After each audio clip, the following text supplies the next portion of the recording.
আসসালামু আলাইকুম। সবাই কেমন আছেন? আশা করি সবাই ভালো আছেন। আজ আপনাদের জন্য নিয়ে এসেছি গল্পের ৩য় পর্ব। আশা করি গল্পটি আপনাদের ভালো লাগবে। তাহলে চলুন শুরু করা যাক। উনি আমার মুখের দিকে অপলক্ষীনভাবে তাকিয়ে আছে। চেহারায় স্বাভাবিক ভাব, কিন্তু উনি এভাবে তাকিয়ে থাকাতে আমার খুব অস্বস্তি হচ্ছে। আচমকাই চেহারায় পরিবর্তন হয়ে গেল। চোখ মুখ লাল করে হঠাৎ ধমক দিয়ে আমাকে বলে, এই মেয়ে, নিজেকে কি ভাবো? হ্যাঁ, খুব চালাক, তাই না? তুমি কি ভেবেছ তোমার এই রূপের ডালি আমার সামনে মেলে ধরলে আমি গলে মোম হয়ে যাব? দেখো, আমি সেই ধরনের ছেলে না। তোমার এই বাজে অভ্যাসগুলো না খুবই বিরক্তকর। আজ দুপুরে তুমি ইচ্ছে করেই আমার সাথে ধাক্কা খেয়েছ, তারপর যা চেয়েছো তাই হয়েছে। কি ভেবেছ এসব করে আমাকে নিজের করে নেবে? তোমার এই মনের আশা কোনো দিনও পূরণ হবে না। নিহাত, আমার দুটো বাচ্চা আছে বলেই আমি তোমাকে বিয়ে করেছি। তা না হলে আমি কোনো দিনও তোমাকে বিয়ে করতাম না। শুধু তোমাকে কেন, তোমার থেকেও বিশ্ব সুন্দরী চলে আসলেও আমি বিয়ে করতাম না। তুমি এসব চাল চেলে আমার স্ত্রীর জায়গা কোনো দিনও হাসিল করতে পারবে না। ভালোবাসা বোঝো? একটা ছেলে যখন একটা মেয়েকে তার সর্বোচ্চ দিয়ে ভালোবাসে, তখন সে তাকে কখনো ভুলতে পারে না। আমি ঈশাকে আমার থেকেও বেশি ভালোবাসতাম। ওকে ভোলা আমার পক্ষে কোনোভাবেই সম্ভব না। তাই বারবার বলছি, আমার থেকে দূরত্ব বজায় রাখো। নেক্সট টাইম এমন কিছু করবে না যাতে আমি বাধ্য হই তোমাকে এই বাড়ি থেকে বের করে দিতে। আর তোমার ছলা কলা তোমার কাছেই রাখো, আমার উপর প্রয়োগ করতে এসো না, তাহলে কিন্তু এর ফল ভালো হবে না। তোমাকে বিয়ে করেছি আমার বাচ্চার দেখাশোনা করার জন্য, আমার বউ হওয়ার জন্য না। কথাটা যেন মনে থাকে। এবার যেতে পারো। ওনার কথাগুলো শুনে আমি পাথরের মুক্তি হয়ে গেছি। চোখ দিয়ে টপ টপ করে জল পড়ছে। আমি তো ইচ্ছে করে ওনাকে ধাক্কা দেইনি, উনি তো নিজে থেকে আমার সামনে এসে পড়েছে। আমি তো স্বামীর অধিকার চাইনি, তাহলে উনি আমাকে এতগুলো কথা কেন শোনালো? আমি বসে বসে এসব কথা ভাবছি। আমাকে এভাবে বসে থাকতে দেখে উনি আবার বলেন, কি হলো, যাচ্ছ না যে? এত কিছু শোনার পর কিছু কি বলার আছে? আমি কান্নাজড়িত গলায় বললাম, আপনি আমাকে ভুল বুঝছেন, আমি সত্যি বলছি। বিশ্বাস করুন, আমি আপনাকে ইচ্ছে করে ধাক্কা দেইনি। এই বাড়িতে আসার পর থেকে যা যা হয়েছে সব এমনিতেই হয়েছে। আমি ইচ্ছে করে কোনো কিছু করিনি। আর আমি এই বাড়িতে আপনার বউ হয়ে এসেছি আপনার জন্য না, শুধুমাত্র বাচ্চা দুটোর দিকে তাকিয়ে।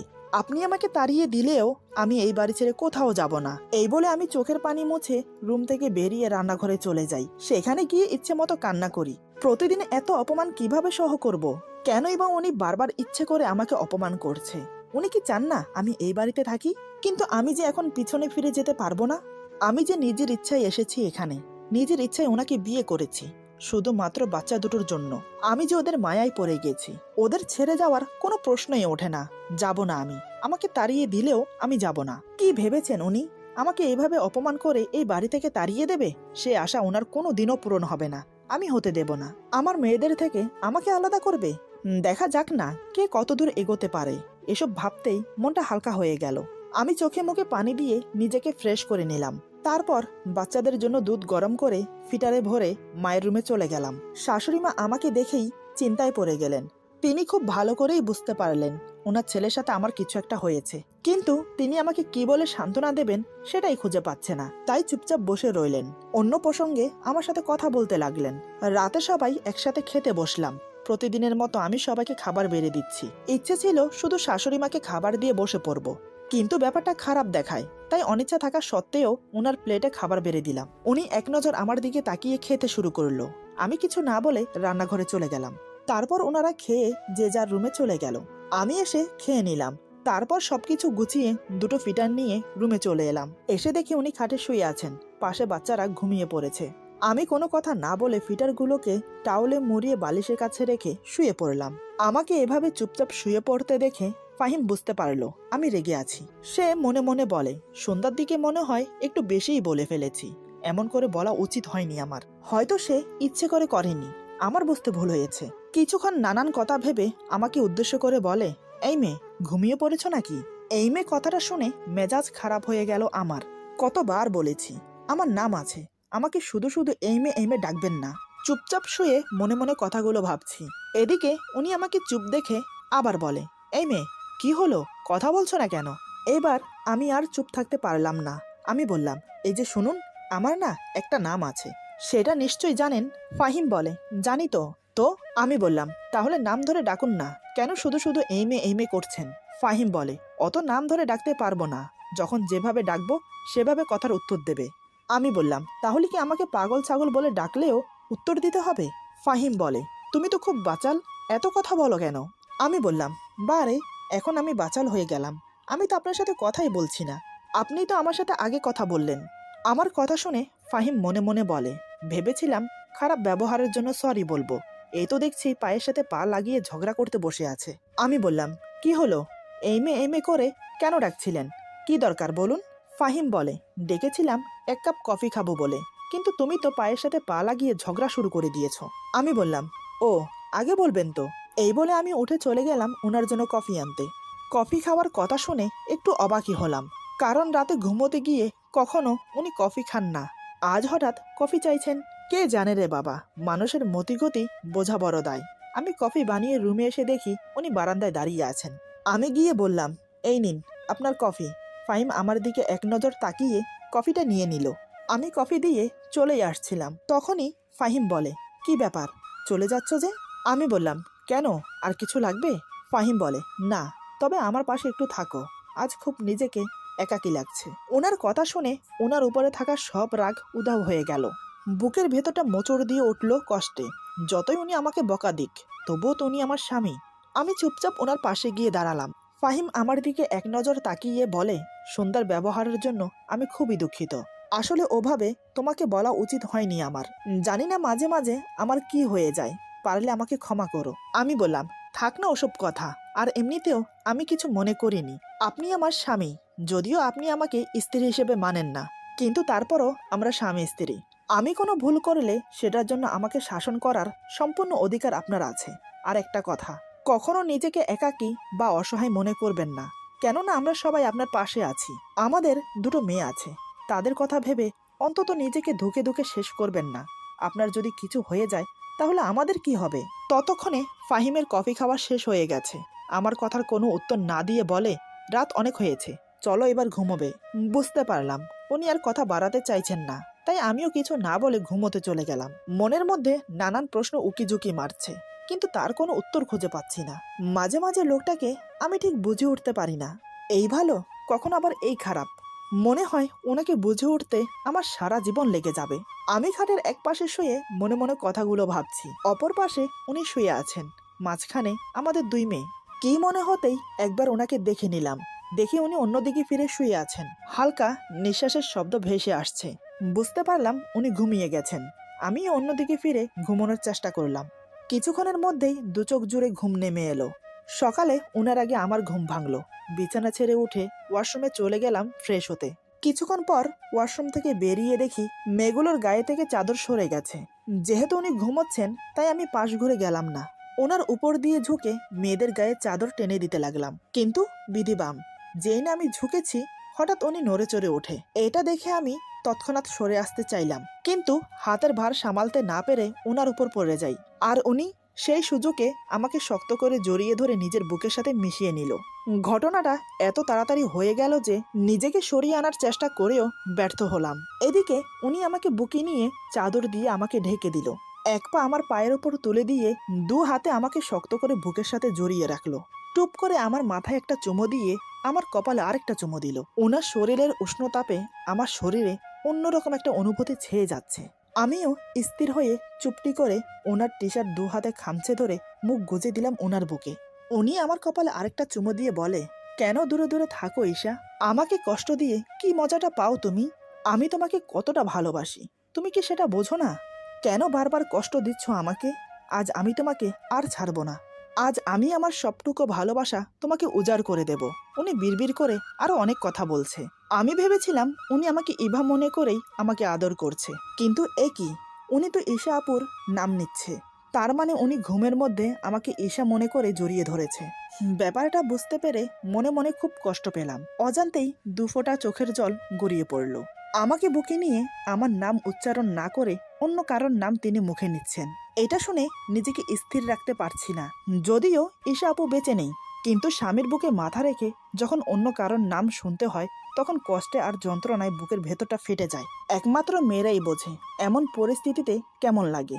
যাই হোক, আমি নিজেকে কোনো রকম সামলে নিজেকে ছাড়ানোর চেষ্টা করলাম, কিন্তু না, কোনোভাবেই পারছি না। উনি আমাকে এত শক্ত করে জড়িয়ে ধরেছে, কোনোভাবেই নিজেকে ছাড়ানো সম্ভব না। তাই আমি চুপটি করে ওয়েট করতে লাগলাম। কিছুক্ষণ পর দেখলাম উনি আবার ঘুমিয়ে গেছেন। তাতেই হাতের বাঁধন আলগা হয়ে গেল।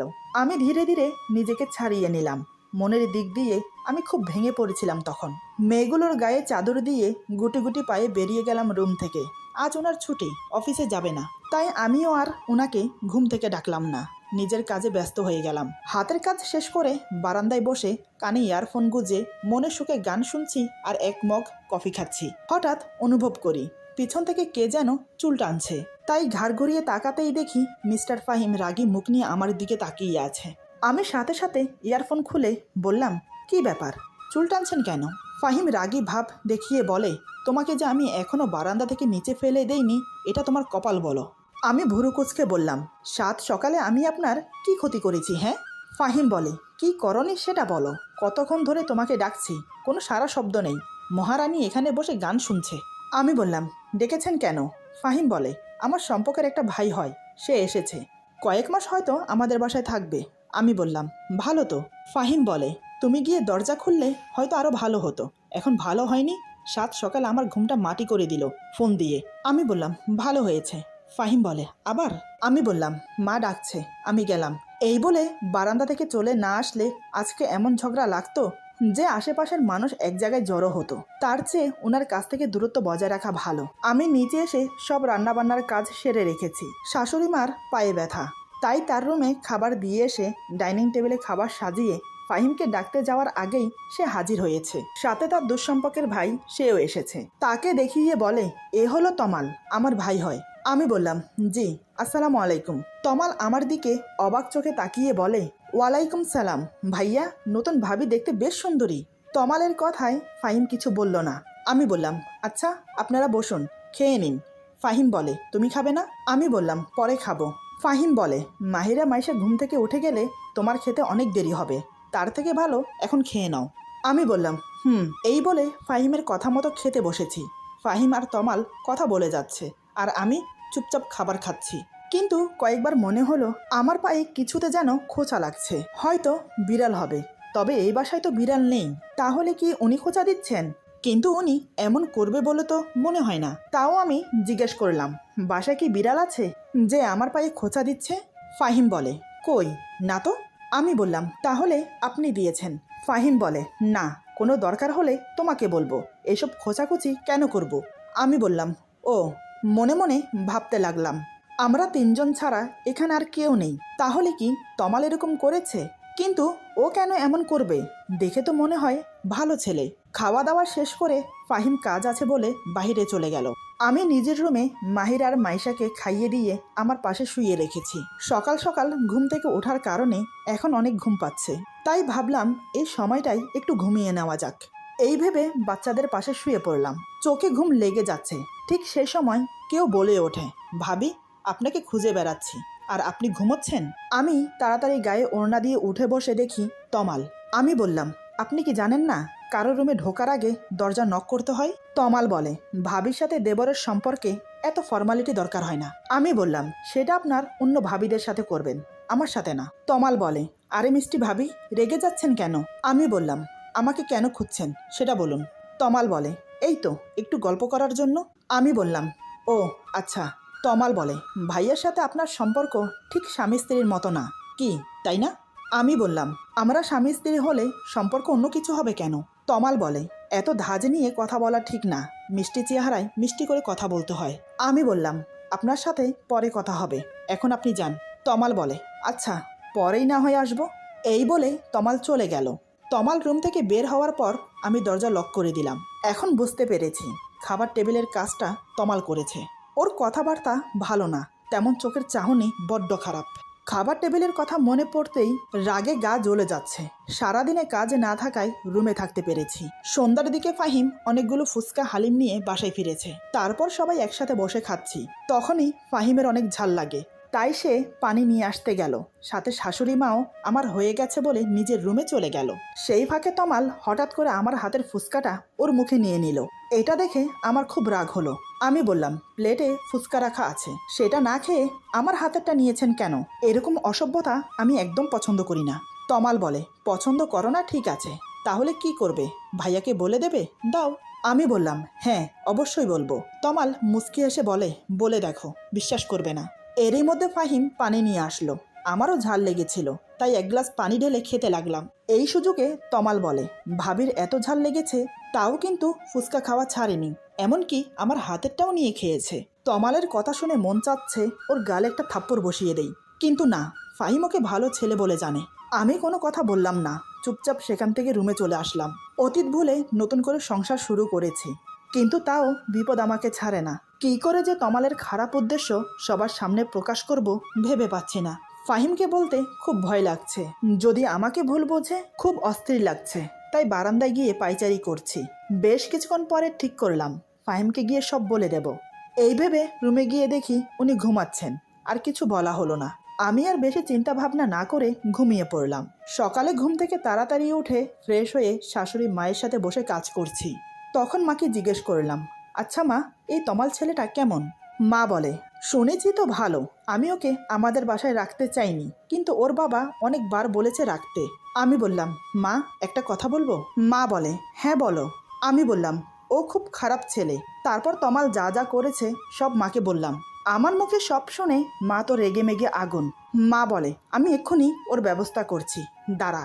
এই বলে মা রেগে গিয়ে ফাহিমের কাছে যাবে, কিন্তু আমি তাকে যেতে না দিয়ে বললাম, ও মিথ্যে কথা বলে পার পেয়ে যাবে, নয়তোবা আমাকে দোষী করবে। তাই আমি ভাবছি ওকে হাতে নাতে ধরিয়ে দিতে হবে। তবে মা, আজই আমাদের বাসায় ওর শেষ দিন। এমন সময় মাহিরা মাইশার কান্নার আওয়াজ শুনতে পেলাম। আমি হাত ধুয়ে তাড়াতাড়ি রুমে চলে গেলাম। রুমে এসে দেখি ফাহিম ওদের কোলে নিয়ে সামলাচ্ছে। আমি বললাম, ওদের আমার কাছে দিয়ে নাস্তা খেতে যান। ফাহিম বলে, আমার মেয়েরা কিছু খায়নি, সেদিকে তোমার খেয়াল আছে? আমি বললাম, বারে, আমার খেয়াল থাকবে না তো কার থাকবে? আপনি ওদের খেয়াল রাখেন নাকি? সব কাজ তো আমিই করি। ফাহিম বলে, এই, আমাকে একদম কথা শোনাবে না, বাচ্চাদের খাওয়ানো তেমন কঠিন কিছুই না। আমি বললাম, ও তাই নাকি, এই নিন ফিটার, এখন ওদের খাইয়ে দিন। ফাহিম বলে, এই বলে আমার হাত থেকে ফিটার নিয়ে মাহিরার মুখে ধরেছে, কিন্তু দুধ মুখে যাচ্ছে না, মুখের দুই পাশ দিয়ে পড়ে যাচ্ছে, আর মাহিরা কাঁদছে। যখন দেখে তার ধারায় হবে না, তখন বলে, আচ্ছা শোনো, তুমি ওকে খাইয়ে দাও, আমার অফিসে যেতে লেট হয়ে যাচ্ছে। আমি হো হো করে হেসে বললাম, দেখলেন তো, বাচ্চাদের খাওয়ানো অত সহজ না, তাও আবার একসাথে দুজন। ফাহিম বলে, আমার সময় নেই, নয়তো আমি পারতাম। আমি বললাম, মচকাবেন তবুও ভাঙবেন না। ফাহিম কথা ঘুরানোর জন্য বলে, ওদের খাইয়ে দিয়ে তাড়াতাড়ি আমার জন্য খাবার বাড়ো। এমন সময় দরজায় নক করে তমাল বলে, ভাইয়া আসবো? ফাহিম বলে, হ্যাঁ ভেতরে আয়। তমাল বলে, তুমি অফিসে যাবে কখন? ফাহিম বলে, এই তো একটু পরে। কেন? তমাল বলে, তোমার সাথে আমিও যাব, কারণ তোমার অফিসে ইন্টারভিউ আছে, ওখানে চাকরি হলে ভালোই হবে। ফাহিম বলে, কেন, অফিসের পাশে কি বাসা ঠিক করেছিস? তমাল বলে, না, এই শহরে তেমন কিছুই চিনি না, আগে তোমাদের বাসায় যদি কয়েকদিন থেকে। ওর কথা শেষ হওয়ার আগেই ফাহিম বলে, হ্যাঁ থাকতে পারিস, কোনো সমস্যা নেই। তমাল আমার দিকে তাকিয়ে রহস্যময় হেসে বলে, আচ্ছা। এই বলে তমাল রুম থেকে চলে গেল। এতক্ষণ আমি বাচ্চাদের কোলে নিয়ে মুখ ঘুরিয়েছিলাম। ফাহিম রেডি হয়ে আমাকে বলে, বিয়ের পরে তো বাবার বাড়ি যাওনি, কালকে শুক্রবার আছে, যদি যেতে চাও তাহলে নিয়ে যাব। আমি ওনার কথা শুনে একগাল হেসে বললাম, সত্যি নিয়ে যাবেন তো? ফাহিম বলে, হ্যাঁ।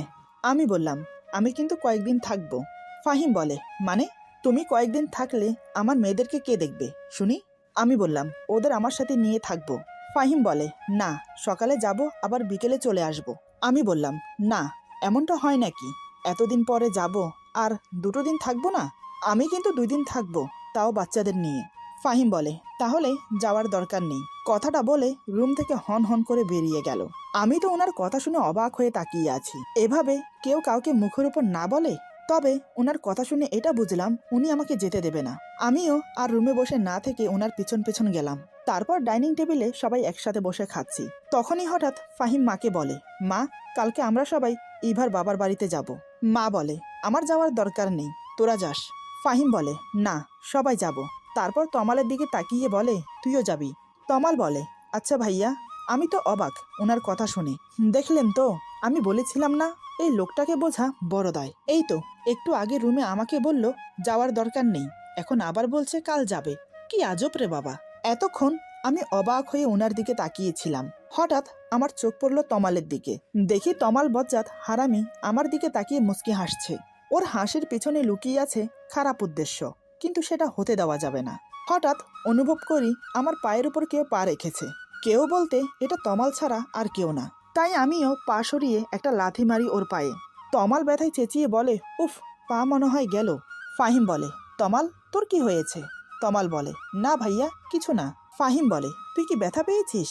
তমাল বলে, না তেমন কিছু না, হঠাৎ করে পায়ের রগে টান লেগেছে। ফাহিম বলে, সাবধানে বসতে পারিস তো নাকি? তমাল বলে, পা একটু নাড়াচাড়া দিলে ঠিক হয়ে যাবে। তমালের চেহারা দেখে আমার খুব হাসি পাচ্ছে, তবে শাশুড়ি মাও বুঝেছে কাজটা আমি করেছি। খাওয়া শেষ করে তমাল বাসা থেকে বের হবার সময় বলে, কাজটা কিন্তু ঠিক করলে না, এর জন্য তোমাকে পস্তাতে হবে। আমি বললাম, আমি তোমার কোনো কথার উত্তর দিলাম না, পারলে কাজে করিয়ে দেখাও। তমাল আমার দিকে অগ্নির দৃষ্টি নিয়ে তাকিয়ে হন হন করে চলে গেল বাহিরে। আমি রুমে এসে বাচ্চাদের গোসল করিয়ে জামা কাপড় পরিয়ে মায়ের কাছে দিয়ে এসে তারপর আমি গোসল করব।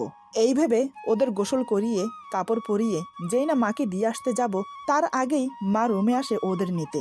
মা বলে, ইভা তুমি কিন্তু ভুল করছো, তমালের কথা ফাহিমকে না বলে। আমি বললাম, মা আমি চাই একটা প্রমাণ সহ ওকে ধরিয়ে দিতে। মা বলে, আজকে যা করলে তাতে ও তোমার উপর ক্ষেপে আছে, এর বদলা ঠিক নেবে। আমি বললাম, আজকেই ওর শেষ দিন, আপনি সাথে থাকবেন তো মা? মা বলে, থাকবো। এভাবেই সারাটা দিন কেটে যায়।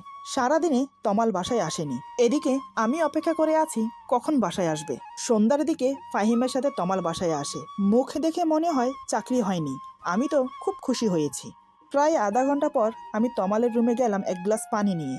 রুমে টি টেবিলের উপর পানির গ্লাস রেখে যেই না বেরোতে যাব, ঠিক তখনই পেছন থেকে তমাল আমার ওড়না টেনে ধরে। ওর এমন ব্যবহারে আমার খুব রাগ হয়, ইচ্ছে করছে ঠাস করে দুটো থাপ্পড় মারি। আমি রাগিত দৃষ্টি নিয়ে ওর দিকে তাকিয়ে বললাম, আমি আপনার ভাইয়ের বউ হই, আপনি আমার সম্পর্কে দেবর হন, আর আপনি কি না আমার ওড়না টেনে ধরেছেন? ছি ছি ছি। তমাল বলে, এই একদম আমাকে সম্পর্কের দোহাই দিয়ে কথা বলবে না। বিয়ে করেছো একটা মধ্যবয়স্ক লোককে, আবার আমার কাছে সাধু সাজো? আমি বললাম, আপনাকে ভালোভাবে বলছি, আমার ওড়না ছাড়ুন, নয়তো আমি চিৎকার করব। তমাল মুচকি এসে বলে, চিৎকার করো, আমি বলবো তুমি আমার সাথে সম্পর্কে জড়াতে চাও। আমি বললাম, আপনার মতো নিচু মনের মানুষ একটাও দেখিনি।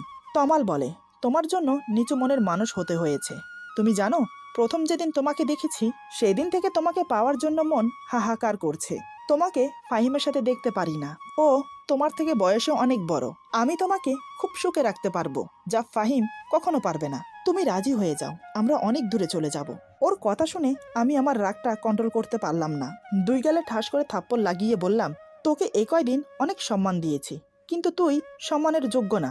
আর কি বললি, ফাহিম আমাকে সুখে রাখতে পারবে না, তাই না? তাহলে শোন, তুই এক যুগ তপস্যা করলেও ফাহিমের মতো হতে পারবি না। ফাহিম আমাকে যতটা সুখে রেখেছে তা আগে কোনো দিনও থাকিনি আমি। আমার হাতে থাপ্পড় খেয়ে তমাল হিংস্র বাঘের মতো ফুঁসতে থাকে। আমার কথাগুলো হজম করতে পারলেও এখন মনে হচ্ছে আমার থাপ্পড় দুটো হজম করতে পারছে না। হঠাৎ সে যা করলো তা কল্পনাতেও ভাবতে পারেনি। এমন কিছু হবে আন্দাজ করেছিলাম, তবে হঠাৎ এতটা বাড়াবাড়ি রকমের হবে সেটা আমি কল্পনাও করতে পারিনি। এরপর যা হলো, আজকের গল্প এখানে সমাপ্ত। গল্পের বাকি অংশ পেয়ে যাবেন আগামী পর্বে। আশা করি গল্পটি আপনাদের ভালো লাগবে। গল্পটি ভালো লাগলো, খারাপ লাগলো, প্লিজ কমেন্টে জানাবেন। আপনাদের একটা কমেন্ট আমাদের সামনের দিকে এগোতে প্রেরণা জাগায়। নতুন নতুন প্লট তৈরি করতে আমাদেরকে অনেক সাহায্য করে। সবাই ভালো থাকবেন, সুস্থ থাকবেন, আর বন্ধুদের সাথে বেশি বেশি শেয়ার করবেন। আল্লাহ হাফেজ।